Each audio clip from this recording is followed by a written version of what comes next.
Fidèle. Bonjour.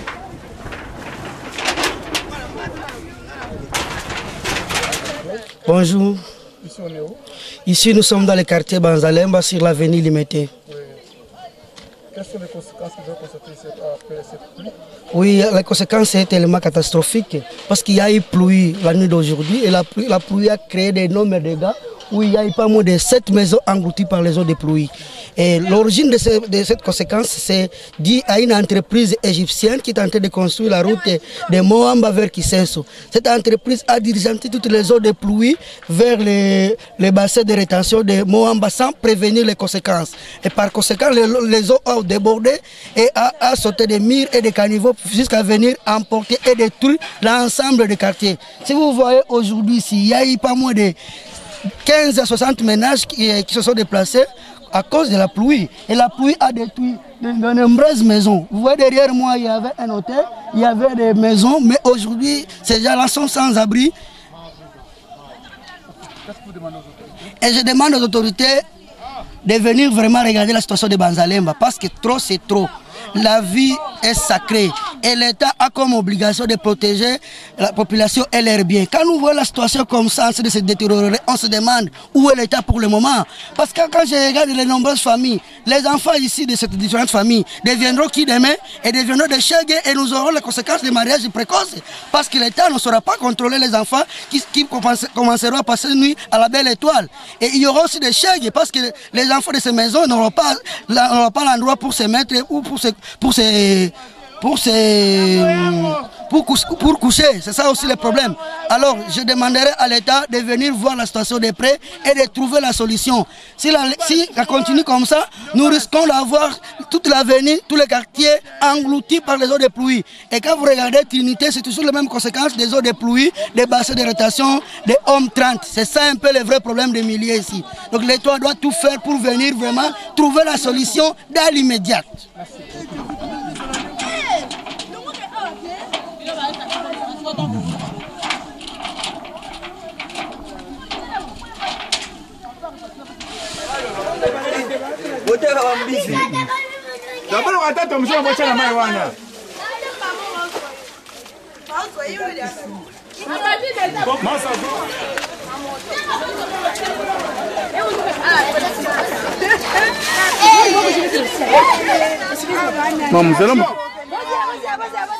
Action.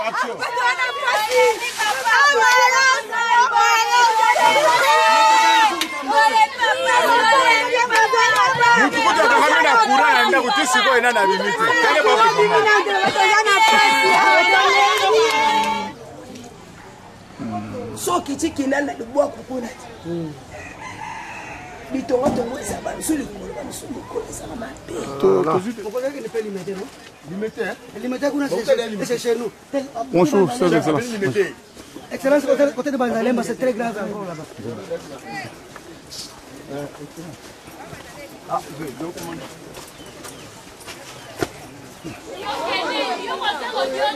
Ok,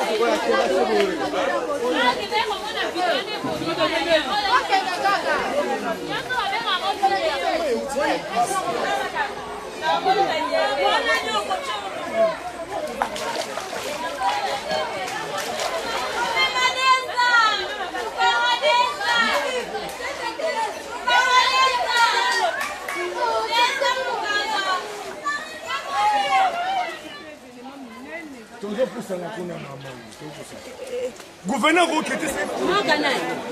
Quoi?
Bonjour. Awa toza awa na avena komoni. Woya kufia bana nkasi na ngami bale. Yotoza message na mbule beti. Omoni bisiko fule ezalaka te awa. Ezaba décharge oyo gouverneur parce que yende mutaza responsable ya biloko. Yende mutaye ko tia ba décharge na yeli kolo kuna. Ba décharge bakena ko bwaka bisiko bato bazalaka te. Oya mboko na ebite soka za mboka ya modele nini. Baya ko bwaka ba décharge na kati ya mboka ya bato bisika bavandaka. Mbula elandika ka nzelo ba kamia minene elandaka. Po baya bwaka ba décharge. Oleba kanga libengi te na Congo libenge koma okanga na ba déchet. Ona ba mboka musu ba déchet za mbongo. Oleba bwaka te bisika ya bako récupérer ba bwaka la biso na kati ya mboka. Tala na auto pede bana kasimi bala. Mwana 17 ans, lelo récupérer wapi. Moko azana hôpital, li passa moko akufi, moko azana hôpital na leki nae. Ese biloka boy zalaka. Abonga ma dédommager ba famille onyos. A dédommager parce que ça c'est l'irresponsabilité du gouvernement. Comment se fait-il que quoi retia ba de charge na kati ya mboka? Ezalaka te? Ezalaka te?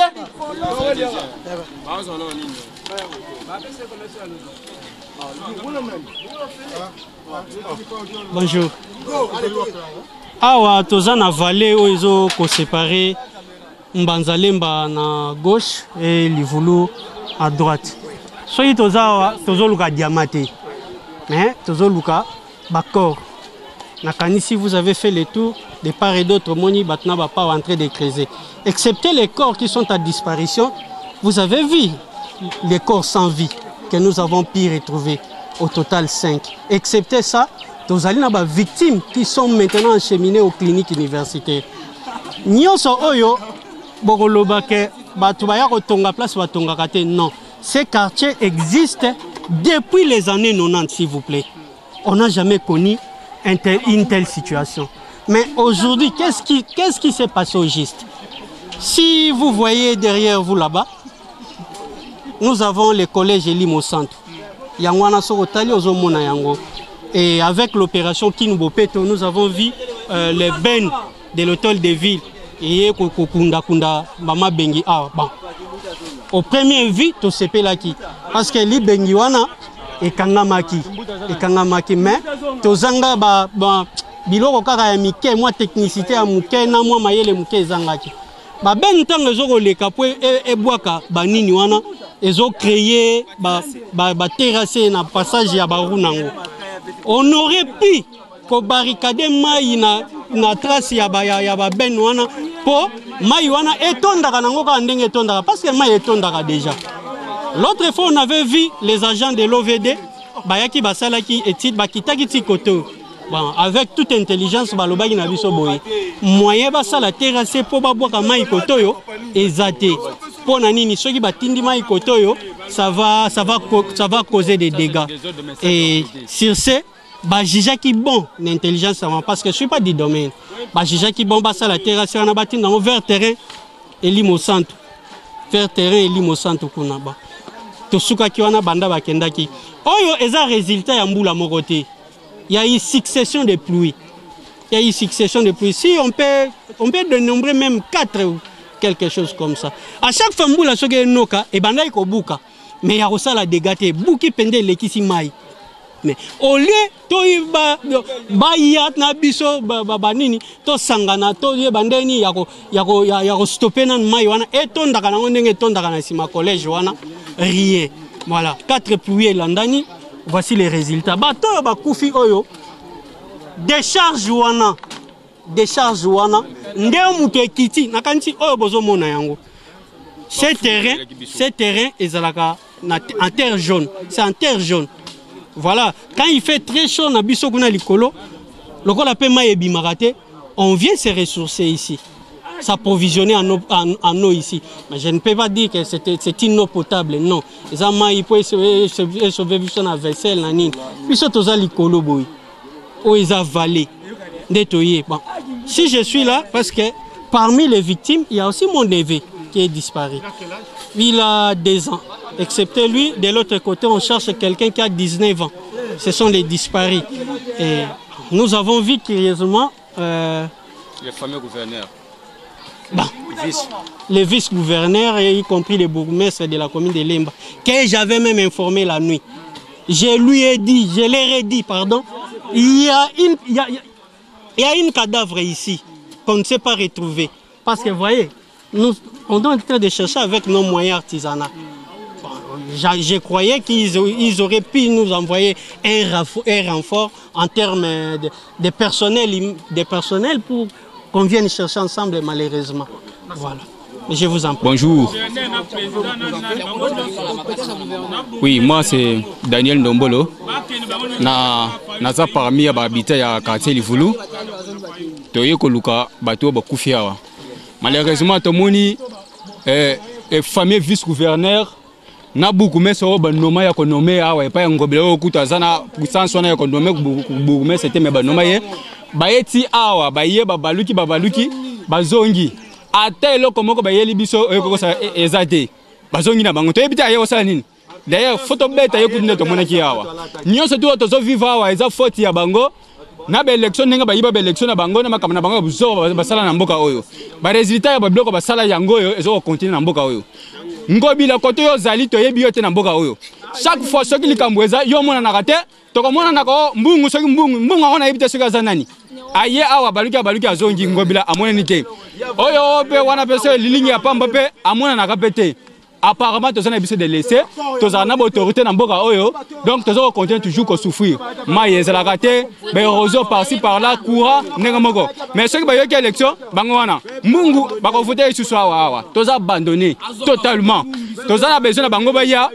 na solution baya ko lugula bisa bibembo oyo na bamboka mususu to mona ka yango au moins les structures mo eza organisé et ko ça musala oyo mais na Congo et comment ka biso moko peuple to sala ka makambo oyo finalement utilité na bango eza nini. Donc, bazana bango inutile, toza pena besoin bango ya komona bango te. Mais to ko bimisa bande ko na biso batiawa, to kunda bango. Toza na besoin ya ko zana ba autorité bazana responsable, ba irresponsable lokola bango bilate, lokola ba félicité, lokola ba nero mbungu te, lokola comment burumesa wana msuya mke kombone nani? Ko burumesa wana. Joa na butu aya kiawa, ba mema ti koto to lakisa kaye. Burumesa wana na butu aya. To lakisa eloko yo. Pas quand même 3 semaines. Mais solution a été finalement évité. Il était ici. Mais malheureusement, croyait qu'il était venu trouver la solution. Il n'a pas trouvé la solution. Il lui a pris le corps. Ça fait très mal. Hein?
Seigneur Jésus.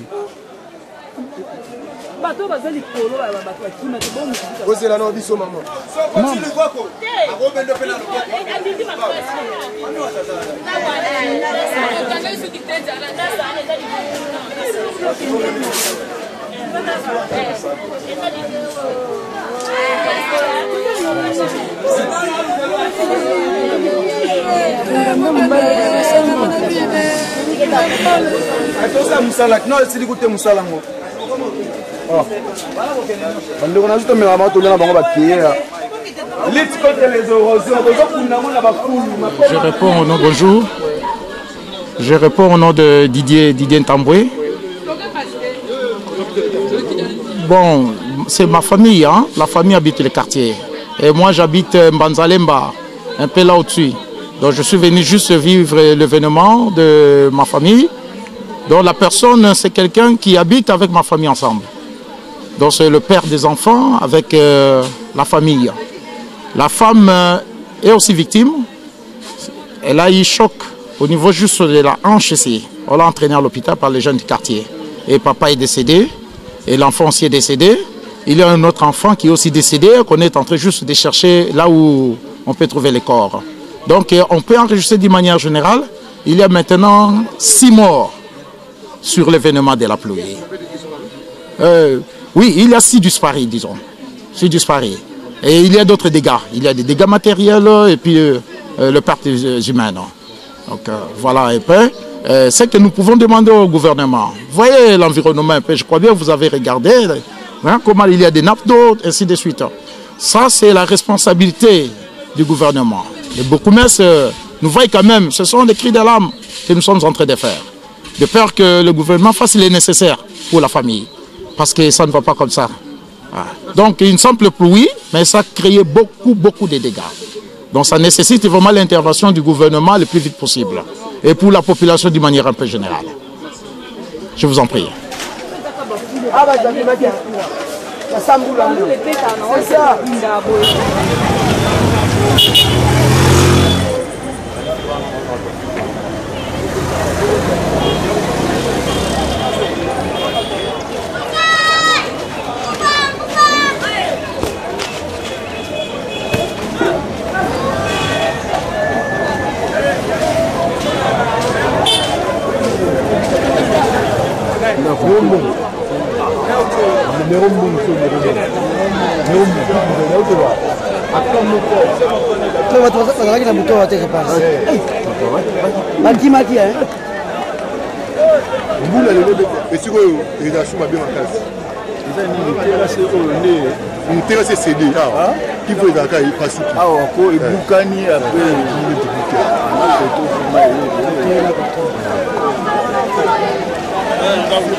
Et pour moi, c'est quoi l'école où tu vas?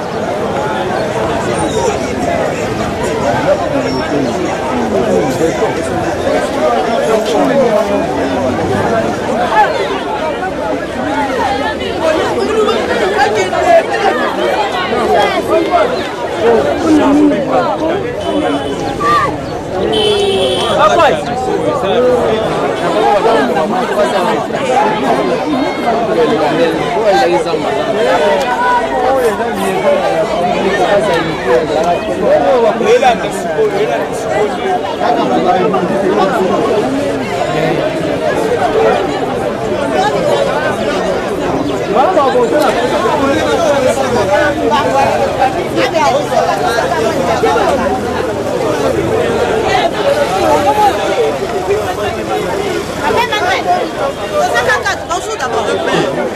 Non, non, non. Oui, bonjour. Nous sommes ici au quartier Livoulou, juste à la route universitaire. Donc c'est la route qui quitte de Rond-Point-Ngabala vers Intendance. C'est juste à l'arrêt Trinité où nous nous trouvons. C'est au quartier Livoulou. Oui. C'est coupé en deux parties. Oui, la route est coupée en deux parties, c'est causé par une faute pour lui qui est tombée cette nuit. Non seulement que la route est coupée en deux parties, il y a aussi des maisons qui sont parties. Et il y a des dégâts qui sont causés, qui sont vraiment énormes. Il y a des morts d'hommes qu'on ne parvient même pas à compter un peu le nombre. On ne sait même pas comment les comptabiliser. Qu'est-ce que vous demandez aux autorités du pays? En fait, aux autorités du pays, nous leur demandons de mettre un peu du sérieux et puis d'être un peu trop vite. Vous savez, de tels genres de dégâts, cela prouve que les travaux qui ont été faits n'ont pas été faits avec les normes. Il faudrait de bonnes personnes qui prennent des choses au sérieux. Et lorsque les travaux vont commencer, parce que ici, c'est plus que Zapin. À Zapin, ça n'a pas été comme ça. Ici, c'est coupé en deux. Il y a des maisons qui sont parties. Alors, il faudrait du sérieux, de bonnes sociétés qui connaissent mal le boulot dans le vrai sens du mot. Que les autorités fassent un peu en urgence. Ils ne peuvent pas attendre. Je pense que ceux qui sont le plus préjudiciés sont les étudiants. Pardon? Le préjudicié, beaucoup sont plus des étudiants et aussi les élèves. Parce qu'il y a beaucoup d'écoles ici. Il y a Moamba, il y a tant d'autres écoles. Il y a des élèves qui viennent un peu d'autres communes, d'autres quartiers qui doivent un peu traverser ici. Donc là, l'avenir, mon autre sera un peu débordé par des voitures. Il faut que les autorités fassent un peu vite, que ça ne prenne pas un mois ou une semaine. Ok, merci. Oui, je suis l'évangéliste Moïse Ekofo. J'habite dans le quartier. Merci.